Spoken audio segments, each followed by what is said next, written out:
abantu benshi bibwira ko ubwo Imana ari inyembabazi, ubwo ari inyarukundo, reka dukomeze twikorera ibyaha, reka dukomeze tubeho uko twishakiye, mu gihe runaka tuzagaruka nyine tubwire Imana imbabazi, dusaba Imana imbabazi niyo yo kwizerwa ndetse izatubabarira. Ariko se ubwo buntu bw'Imana koko bukwiriye gukomeza gukinishwa bene ako kageni? Ahari Pawulo yari yabibonye neza mu nzandiko yanditse, hari ubwo yandikira Abaroma, yongeramo ko imbabazi z'Imana nubwo ari nziza, nubwo zitagira iherezo kandi zihoraho, ntabwo ubwo buntu bw'Imana bukwiriye guhinduka igikinisho. Ubwo buntu bw'Imana bukwiriye kwitabwaho na buri muntu wese kandi bugahabwa agaciro kabwo, hanyuma bigasobanurira abazengurutse uwo muntu wakira ubuntu bw'Imana ko abana na Kristo.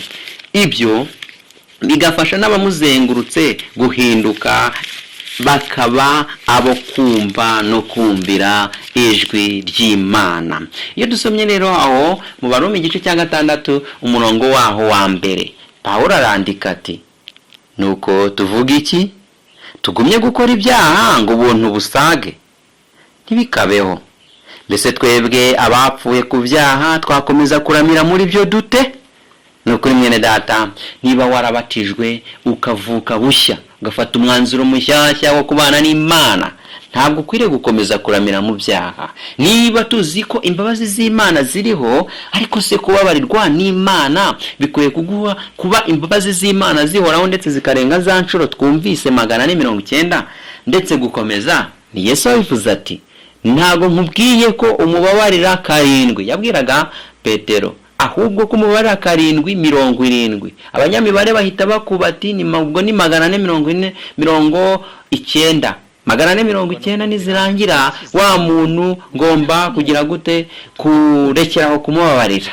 Ariko si inshuro 490 nuzigeza, ese zizageraho ryari gute?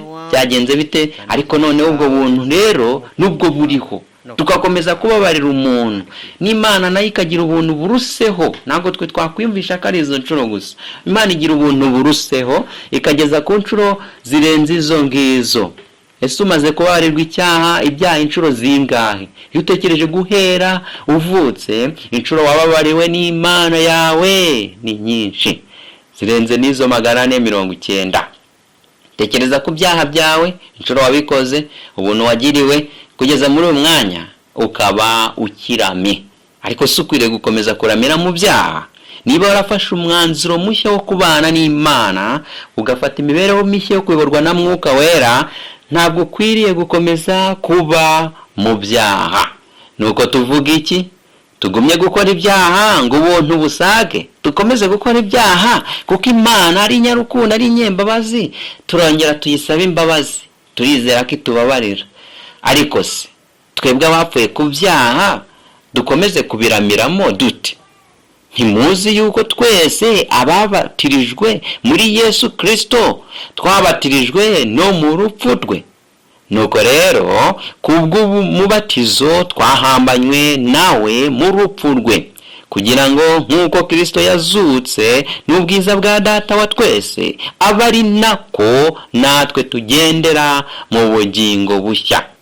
Nshuti mwene data, icyitwa ubugingo bushya, imibereho y'ubugingo bushya, ni ukuvuga ngo umuntu aba amaze kwitanga nk'uko twabibonye, akagira guhinduka mu cyigisho cyo guhinduka, akagira guhindura imibereho. Ya mibereho ya mbere akayita ya mibereho tubona mu Bagalatiya igice cya 5 umurongo wa 19 kugeza 21 arayita igahinduka, akakira imibereho myiza ahabwa na Mwuka Wera. Za ngeso za mbere zose zikavaho, hanyuma akakira imibereho tubona mu Bagalatiya igice cya 5 umurongo 22 kugeza 24, akangira ingeso nziza zigaragarira mu uwo yamenye. Wamenye nde? Kristo Yesu. Ingeso ze ni izihe? Nkuko mu Baroma igice cya 6 umurongo waho wa 4, nuko rero kubw'umubatizo twabambanywe nawe mu rupfu rwe, kugira ngo nk'uko Kristo yazuwe n'ubwiza bwa Data wa twese, aba ari nako natwe tugendera mu bugingo bushya. Ubugingo bushya rero bubonwa n'umuntu umaze kwakira Yesu Kristo. Kumva no kumvira birakiza. Gukira k'umuntu guturuka ku kumvira, ariko kumvira k'ukuri ni ukumvira ijambo ry'Imana, ijwi rya Mwuka Wera rivugira mu mutima wawe, za ntekerezo zawe zigahitamo kumva no kumvira icyo Imana ikwifuzaho.